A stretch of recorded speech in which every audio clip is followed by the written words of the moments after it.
గవర్నర్ను ఖచ్చితంగా నిలదీస్తూ, గవర్నర్ ప్రసంగాన్ని అడ్డు తగులుతూ, గవర్నర్ను ఖచ్చితంగా నిలదీస్తూ వైఎస్ఆర్సీపీ గలం విప్పుతుంది. దాని తర్వాత ఖచ్చితంగా మళ్ళీ మంగళవారము వైఎస్ఆర్సీపీకి సంబంధించిన ఎమ్మెల్సీలు, ఎమ్మెల్యేలు, ఎంపీలు, రాజ్యసభ సభ్యులు, లోక్సభ సభ్యులు అందరూ కూడా ఢిల్లీకి వెళ్తారు. వెళ్ళి బుధవారము ఢిల్లీలో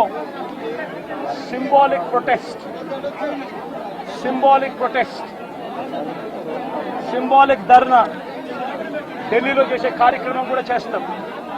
రాష్ట్రంలో జరుగుతూ ఉన్న దాడులు, రాష్ట్రంలో ఉన్న లా అండ్ ఆర్డర్ పరిస్థితులను దేశమంతా కూడా చూసేట్టుగా, దేశమంతా కూడా దీన్ని గమనించి, దేశమంతా కూడా దీన్ని ప్రొటెస్ట్ను వాళ్ళు కూడా ప్రొటెస్ట్ చేసే విధంగా దీన్ని హైలైట్ చేసే కార్యక్రమం చేస్తాం.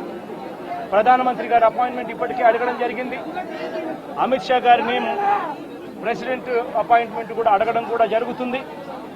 వీళ్ళందరూ కూడా అపాయింట్మెంట్ ఇస్తే వీళ్ళందరినీ కూడా కలిసి వీళ్ళందరికీ కూడా చెప్పే కార్యక్రమం కూడా చేస్తాం. సరే, ఈ ఇష్యూలో మీ చెప్పేటప్పుడు నువ్వు ఫ్లోప్ అవుతుంది కదా. నువ్వు ఎంత ఆంధ్రజ్యోతి విలేకరు అయితే మాత్రం మధ్యలో వచ్చి చెప్పడం ధర్మం కాదు కదా. ఏం చెప్తామంటే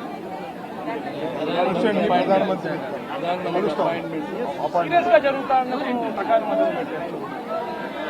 ప్రధానమంత్రి అపాయింట్మెంట్ను, హోంమంత్రి అపాయింట్మెంటు, ప్రెసిడెంట్ గారి అపాయింట్మెంటు, వీళ్ళ ముగ్గురు అపాయింట్మెంట్ కూడా అడగడం జరుగుతూ ఉంది. వీళ్ళ ముగ్గురిని కూడా కలిసే కార్యక్రమం కూడా జరుగుతుంది. వాళ్ళ అపాయింట్మెంట్ ఇస్తే వాళ్ళని కూడా కలిసే కార్యక్రమం జరుగుతుంది.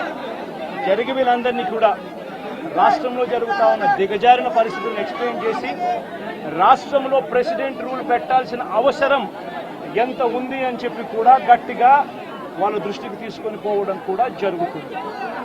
చెప్పమని అడుగుతున్నాను. ప్రధానమైన డిమాండ్ ఈ ఇన్సిడెంట్లో అన్నా,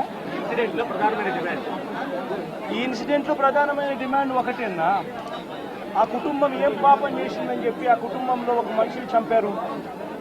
చంపడమే కాకుండా ఆ కుటుంబాన్ని అప్రతిష్ట పాలు చేస్తూ, ఆ పిల్లాడి మీద ఎలాంటి చెప్పుకోదగ్గ హత్యలు చేసిన కేసులో, లేకపోతే ఒక ఫ్యాక్షన్ కేసులో, లేకపోతే తను ఒక ఫ్యాక్షన్ లీడర్ కిందనో, ఒక హత్యలు చేసిన వ్యక్తి కిందనో తనను ఒక ప్రాజెక్ట్ చేసి పోలీసులు ఏ రకంగా ఆ వ్యక్తి, ఆ పిల్లాడి వ్యక్తి ఆ జీవితము, ఆ కుటుంబం జీవితంతో చెలగాటలాడుతూ ఏ రకంగా వ్యక్తిత్వ హరణ చేస్తూ ఉన్నారో ధర్మమేనా?